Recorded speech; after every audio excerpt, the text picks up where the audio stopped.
They criticize him for only fighting someone like a Matthew Macklin, but realistically, you have to compare what Gennady Golovkin did to Macklin compared to what Sergio Martinez did to Macklin. And then, of course, he fought against Curtis Stevens, another beast, knocked him out. That was an impressive knockout, all right? And because I picked Gennady Golovkin to not only beat Sergio Martinez easy, but I would also pick him over Peter Quillin. That's the reason why I have him at number 6. He is the best middleweight in the world right now. Moving on. Now, my number 7 pick is going to be Juan Manuel Marquez.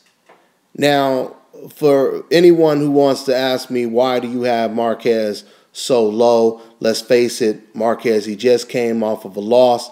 And quite frankly, the reason why I put Danny Garcia above Juan Marquez is because I think if they were to ever fight, that would be a very easy fight for Danny Garcia. That's my personal opinion. So that's the reason why I have Marquez at number 7.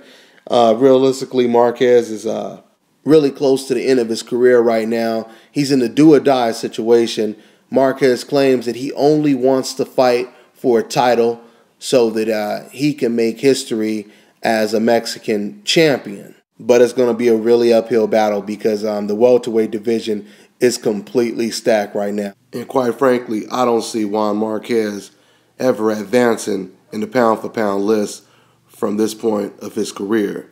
I think it's all downhill from here because, like I said, the competition is just too stiff at the welterweight division, even at the 140-pound division.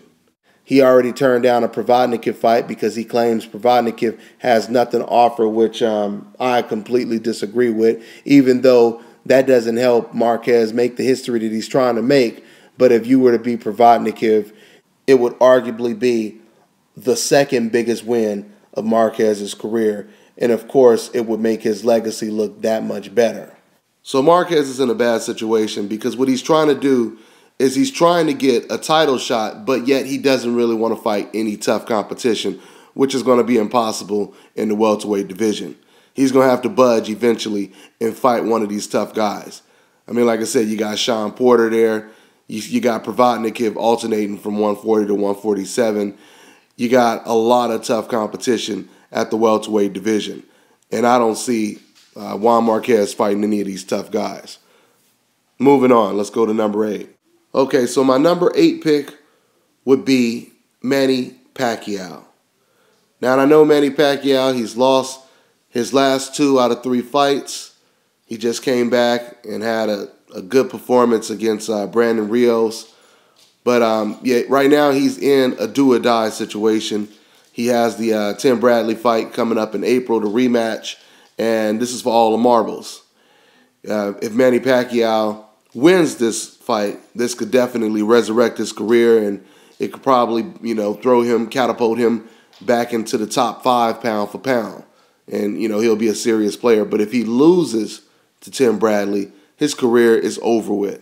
It's pretty much over with. He almost becomes a non-pay-per-view attraction, and it's all downhill from there. So Manny Pacquiao, he has a lot on the line. I put him at number 8 because you still got to give him some kind of credit because he does have the ability to compete with any of the top welterweights in the world. So that's the reason why I have him at number 8. We'll see if he can advance after April. Moving on. So now my number 9 pick is going to be Superman Adonis Stevenson. He was voted as a Fighter of the Year by a lot of boxing websites and establishments.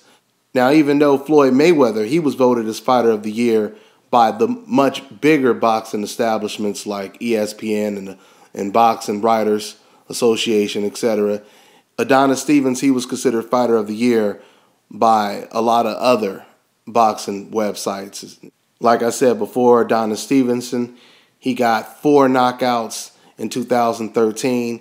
He stopped Tavares Cloud, Chad Dawson, Bellew, and then even avenged his own knockout loss. So it was a pretty good year for Adonis Stevenson, and I think he deserves to be in this top 10 pound-for-pound list right now. It could easily be said that he's the best light heavyweight fighter right now. So that's who I have at number 9. All right.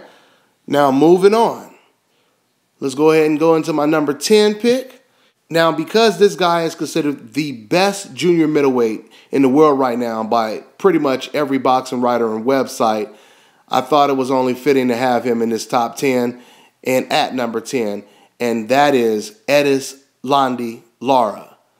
Erislandy Lara, like I said, he just came off of a dominant performance over Austin Trout.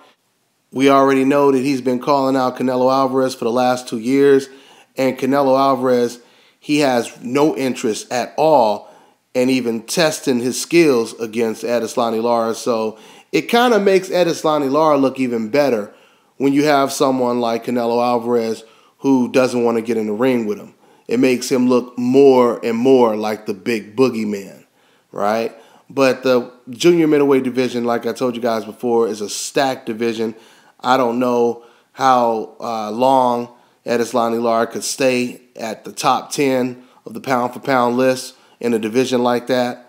You know, the fights, you know, when it comes to fighters like Demetrius Andrade, the Charlo twins, Carlos Molina, who already fought against Lara, and it was a very close fight. A lot of people thought Carlos Molina won the fight, but it was extremely close. It wasn't a robbery. It could have went either way. But the point that I'm making is the 154-pound division is really, really stacked, and I don't know if Erislandy Lara can beat all these guys at the top. But right now, if you look at accomplishments, he's sitting on top of the division right now. And like I said, mostly every boxing writer, they have him at number 1. Matter of fact, if you guys recall, they just asked Canelo Alvarez in a recent interview. They said the number 1 guy is Erislandy Lara. So, you know, what do you say to people who ask you why you're not fighting the best guy in the division? So that lets us know that it's pretty universal when it comes to who's the best fighter at 154. And that's the reason why I have Lara at number 10. All right, so you guys already know all of this stuff is subject to change. A lot of good fights coming up, and this is my top 10. So anyway, I hope you enjoyed the video, and that's it, guys. I'm on to the next one.